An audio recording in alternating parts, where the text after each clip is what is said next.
Welcome to Behind the Line, where we pull back the curtain on the challenges facing first responders and frontline workers. The work you do is unique, and so are the stresses that go with it. Join me as we tackle key issues to reduce risks for burnout, and as we work to support you in doing the job you love without sacrificing being the kind of person you want to be. Hey, frontline friends, and welcome back to Behind the Line. I'm your host, Lindsay Faas.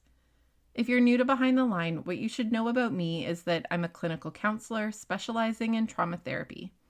And after years of working with first responders and frontline workers around issues like burnout, compassion fatigue, PTSD, and related OSIs, I have become a passionate wellness advocate and educator for those who sacrifice so much for our communities out on the front lines. Behind the Line is a place for us to talk about the real life behind the scenes challenges facing you on the front lines. I created this podcast with the hope of bringing easy access to skills for wellness, allowing you to find greater sustainability both on the job and off. Addressing wellness for first responders and frontline workers can't really happen without acknowledging the massively broken systems within which you work. Certainly, some are better than others, and every broken system is invariably made up of so many good people doing the best they can. But in the midst of the good people and the good intentions, the hard work and the devotion to helping, broken systems break good people. I say this because it's one of the things I've personally and professionally found to be the most challenging when it comes to working alongside first responders and frontline workers, whether in my work or in my life as a friend or relative to someone on the front lines. It's crazy making because the brokenness goes so far up the ladder that it feels impossible to change it. Meanwhile, we are constantly watching really incredible people sink in the midst of the weight of the work and the lack of support. Lack of support is sometimes the best version of the story. In many cases, I hear stories of intentional aggression and active efforts by the system to undermine caring professionals who just want to make a difference. While I am generally an eternal optimist, I will admit that working in this space can knock the optimistic wind out of me at times. And if that's how it feels to me as an outsider to the lived experience, then how much more is it impacting you out there in the trenches of it? In many more ways than I can tell you, these pieces of systemic brokenness were significant factors in my decision to start this podcast. I kept hearing similar stories from varying helping professionals: police and RCMP, corrections officers, firefighters, paramedics, 911 dispatchers, nurses, doctors, social workers. While the job descriptions were different, the stories had so much overlap. Feeling undervalued, overstretched, unheard, overworked, overwhelmed, and unsupported. Stories of responding to incidents, following the training and protocols to the letter, only to be suspended without pay during lengthy investigations, and little to no support provided during this critically stressful time. It happens, we see it, whether you've experienced it directly or watched it unfold towards others in your workplace. It's hard to avoid, and the impact to our wellness can be catastrophic. When I say that all of this was among the factors that made me decide to start this podcast, I don't mean that I think we need to spend hours airing out all the junk that happens within the systems level of your work. I mean, I'm sure we could, but I don't think that would actually be helpful. What I actually felt compelled towards when taking on this podcast was to create a space to train up a new generation of leaders. See, part of the challenge is that systems are almost always some version of broken, just because they are. But a huge amount of the brokenness comes from people going up through the ranks who lack understanding of the work you do on the front lines, the impacts that it has for you, and the skills to be able to offer something better than the brokenness they inherited when they moved up that next rung on the ladder. But what if we changed that? What if you were the change to that? I have this hope silly as it may seem, that we can cultivate a new generation of helpers, change makers from the inside out, professionals who choose to value their own wellness, the wellness of their colleagues, and the collective wellness of the organizations within which we work and those we serve. I believe that when we anchor to operating as this kind of person within the system, alongside others who are committed to doing the same, we have power to fundamentally shape and change how the whole thing operates in ways that would benefit those within the organization and those the organization serves. I believe this because research backs it and because I've actually lived it. And I'm going to tell you about both of these pieces today. When I first graduated from grad school and entered into the field of counseling, I initially worked for a nonprofit agency that supported domestic violence and sexual assault survivors. I loved my work with clients, but quickly discovered tactics within the management system that seemed eerily similar to the tactics I would discuss with clients about guilt tripping, gaslighting, manipulation, and coercion. I watched several coworkers go on stress leaves, quit, or be spontaneously fired within a very short period of time. I noticed that I was dreading going to work. I was keeping to myself more and withdrawing from visiting coworkers during my lunch breaks, and I felt tired all the time. The weight of the systemic pressures was intense in the midst of a job that I was new to and felt insecure in as I tried to find my footing within the organization and the profession. The person assigned as my clinical supervisor was also the person who signed my paycheck. Most would identify this as a conflict of interest, that there isn't sufficient safety to share what needs support in sessions when you fear for your job security. But that seemed to be an irrelevant concern and was never addressed. I learned a lot in my years working in this space. I met some incredible people that I feel blessed to have known, and I learned that I love working with trauma survivors, and I learned how not to lead. When I had the chance, I started a private practice. It was slow at first, gradually growing alongside my nonprofit work for a year or two. When I had the chance, I left the organization and struck out on my own. I continued to love my work with clients, but it got a bit lonely and I knew I wanted to do more. I supervised students and trained interns and created a reputation in our area as someone who cares deeply about supporting whoever I come in contact with.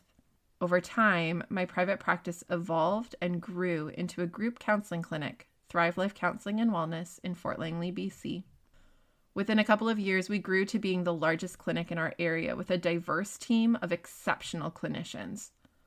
Our team currently includes 18 clinicians, and we're in the process of bringing on a clinical fellow and several interns. In all of this, one of the joys of my life is being gifted the opportunity to lead and mentor this team. As I support each of them in various ways, it allows them to thrive, which vicariously allows them to support their clients to do the same. When we opened Thrive Life in 2017, I picked up a book very shortly thereafter called Dare to Lead by one of my all-time favorite authors, Brené Brown. Brené Brown, for those who don't know, is a social work professor and researcher in the US. She's written several bestsellers about topics related to shame, vulnerability, connection, and being with ourselves. Her work led her into opportunities to research large organizations and systems, including health systems, public service systems, and military systems, along with Fortune 500 companies and private sector systems. Her book, Dare to Lead, which I'll link to in the show notes along with some of her others that I love, tackles what she's learned from her research in these spaces about effective, courageous, and heart-centered leadership. I inhaled the book. I soaked in every piece of it, and I actually continue to review it once in a while to keep me anchored and aligned to what I believe to be the fundamental skills for effective leadership. My husband jokes that it's one of the books where there are more lines highlighted than not, and I would have been better off to highlight the unimportant parts. It would have saved me a few highlighters. Her work gave language to what I knew I wanted to create and offered specific and tangible skills to actively work at creating it. What this has meant for Thrive Life is a culture that is unlike anything I have ever been a part of before in my life. The depth of regard and valuing that our team shares for one another, the efforts to connect and mutually support one another, the space to be silly or struggling, the permission to grow, create, and innovate. It's been life-changing, not just for me, but for every single person who works here. At one point, we joked that Thrive Life was the place for wayward counselors. We had a period of time where new clinicians joining our team were coming from other practices or nonprofit organizations in the area, feeling battered and bruised from their experiences with those systems. We became a rehabilitation space for clinicians to come down off the crazy train they had experienced in their previous workplaces and to stabilize and find meaning in their work again. When I say that I've watched this stuff work, this is what I'm talking about. I have watched professionals who were burnt out and debating whether they were meant for this profession flourish into the best versions of themselves when given the space to do so. As they offer their best, their clients flourish too, and the trickle effect goes from there. Over the coming weeks, we're going to be talking about some of the core skills identified in Brené Brown's work. We're going to talk about the ways that existing systems tend to fail in an effort to identify spaces where we can do better. We're going to work at growing our own capacities to be leaders, starting right now in the spaces we currently serve in, and growing this into becoming a generation of system-changing leaders. I know it sounds like a big job, but truly, somebody's got to do it, and you can. But this is also why I encourage you to share this resource, this podcast, with your coworkers and others in your life, because you shouldn't have to do it alone. And can you imagine the shift that could happen if many were on the same page together and were equipped with the skills to really enact something system-altering? If you haven't yet, consider sharing the podcast with your coworkers for this series, and maybe even find some spaces to connect together about how to implement and engage with what we're discussing here in your specific workplace and with your workplace dynamics in mind. What I'll tell you at this point, both from Brené Brown's comprehensive research as well as my own personal experience implementing it, is that leading well means being willing to be vulnerable. Okay, be honest with me. How much did you cringe when you just heard me say the word vulnerable? It's probably one of the least liked words in the English language, especially for many on the front lines who, as a part of the job description, feel they need to exude tough, together, and rock solid as base characteristics at all times. Meanwhile, vulnerability is required to lean into our humanness and allow others permission to do the same. And it's only when we're allowed to be human that we can sort through the challenges, work toward the goals, and support each other's success well. When you think of the poor leadership you've experienced and interacted with, likely there is some amount of closed off, power tripping, and/or disconnected. On occasion, I hear of poor leadership where the person would overshare, but we need to know that that is not the same as vulnerability. Brené Brown says this about leadership, quote, "I define a leader as anyone who takes responsibility for finding the potential in people and processes, and who has the courage to develop that potential." She goes on to identify 3 fundamental requirements at the heart of daring leadership. The first is that, quote, "You can't get to courage without rumbling with vulnerability. Embrace the suck." Yep, embrace the suck are her words, not mine. She outlines that courage, as part of the definition of leadership, includes 4 skill sets. These include rumbling with vulnerability, living into our values, braving trust, and learning to rise. We'll be talking more about each of these over the next few weeks on the show, so don't worry if you're wondering what the heck all of that means. Of the second fundamental requirements at the heart of daring leadership, she says this: self-awareness and self-love matter. Who we are is how we lead. Any chance you're hearing that and thinking that it links back to our many episodes talking about resilience, mindfulness, self-care, and so on? If not, you should be. We've been tackling these exact topics because they reach into so many facets of who we are, including how we lead and influence the systems that we're a part of. Third on the list of fundamental requirements of daring leadership is that, quote, courage is contagious. To scale daring leadership, build courage in teams and organizations, we have to cultivate a culture in which brave work, tough conversations, and whole hearts are the expectation, and armor is not necessary or rewarded. End quote. Okay, I know that was a lot of quoting. I promise I won't do that all the time throughout this series, but I want you to hear and know some of the language we're going to be engaging with over the coming weeks. Vulnerability, rumbling, courage, daring leadership. This is going to be part of your vernacular by the end of this. Today, we're really just setting the stage for this series, and I'm hoping that you are as excited as I am to dive in. I also want to say that while you may not consider yourself leadership in whatever position you find yourself in, you are. You, as a member of an organization, have influence, directly or indirectly, in shaping it. Sometimes our shaping happens in very small chipping away, other times in wide sweeping overhauling, but we shape nonetheless.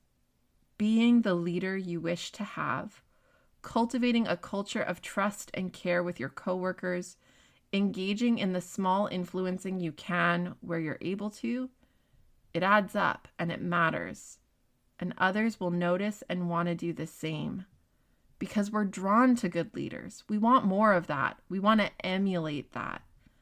And this is how we change the system from the inside out, little bits at a time, with a generation of professionals who are empowered with the knowledge and skills to care well for themselves and others, and vicariously change the world. You with me? I am thankful for your time and for your heart that you want to invest in your workplace. I hope you'll continue to join me for this series. Keep investing in you and your own wellness. It vicariously benefits everyone who comes into contact with you. And your wellness is the best gift you can give others in your life. It's a direct precursor to solid leadership. So keep it up and make it a priority. If you haven't listened to some of our episodes about self-care and related topics, go back and check those out. As always, I love to hear from you and welcome you to connect by email or on social media. I would love to hear how you're enjoying the show, how it's going using some of the tools that we talk about, and any ideas of topics you would love for us to cover in future episodes. My contact info is always in the show notes. Keep up the good work. And until next time, stay safe.